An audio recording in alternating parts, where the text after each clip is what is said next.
Apple merupakan perusahaan teknologi Amerika paling sukses yang memiliki banyak jumlah pelanggan yang terbilang fanatik. Tidak mengherankan jika Apple menjadi perusahaan triliunan dolar pertama yang terdaftar di pasar saham Amerika. Namun, 23 tahun yang lalu, Apple diambang kebangkrutan, dan bukan Steve Jobs yang menyelamatkannya. Apple justru diselamatkan oleh pesaing mereka, yaitu Microsoft. Tahun 1997, Apple termasuk perusahaan yang berbeda. Mereka tidak menjual smartphone, melainkan komputer. Bahkan, saat itu belum ditemukan perangkat ponsel pintar. Nama perusahaannya Apple dulu adalah Apple Computer, yang dinilai terlalu mahal untuk menjadikannya populer. Mereka memiliki margin yang baik, namun pangsa pasarnya sangat buruk. Apple menolak untuk melisensikan sistem operasinya ke perusahaan lain, sehingga tidak punya pilihan lain selain meminta bantuan kepada pesaing terbesarnya, Microsoft. Ingatlah kembali pada tahun 1990-an. Sebagian besar komputer digunakan untuk tujuan komersial. Nilai utama mereka adalah perangkat lunak, dan jika komputer tidak memiliki program yang diperlukan oleh suatu perusahaan, maka akan menjadi tidak efektif. Pada tahun 1997, Microsoft memiliki pangsa pasar 90%, dan semua perangkat lunak yang dioperasikan saat itu dibuat untuk Windows. Setiap pengembang perangkat lunak harus membuat pilihan.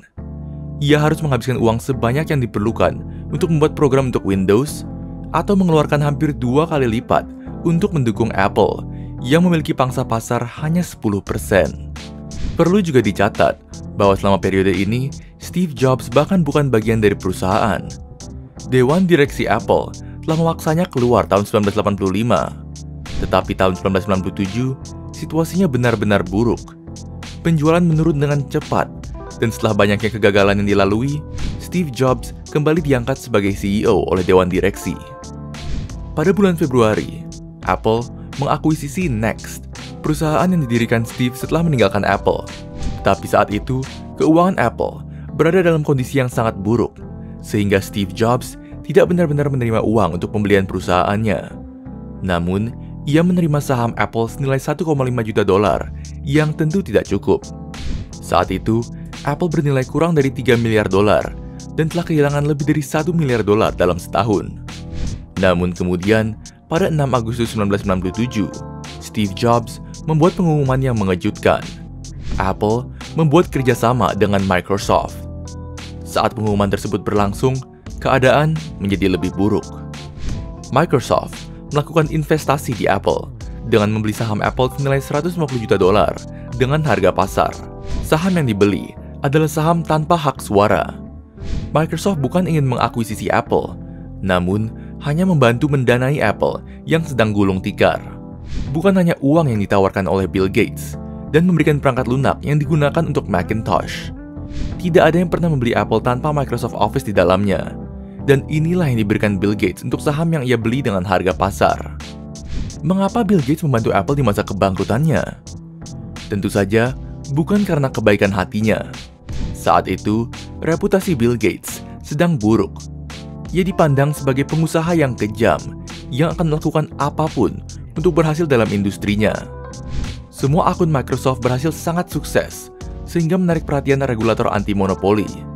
Departemen Kehakiman telah menyiapkan kasusnya melawan Microsoft sejak 1993, dan jelas Bill Gates tidak ingin perusahaannya bubar.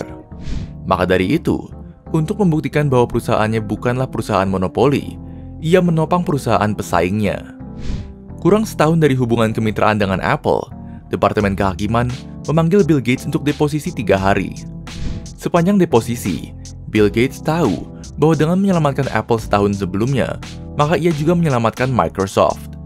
Departemen Kehakiman kemudian menyerah, dan pada tahun 2001, membebaskan Microsoft dengan hukuman minimal. Setelah Departemen Kehakiman menyelesaikan kasus Microsoft, Bill Gates mengubah saham Apple yang tidak memiliki suara menjadi saham biasa.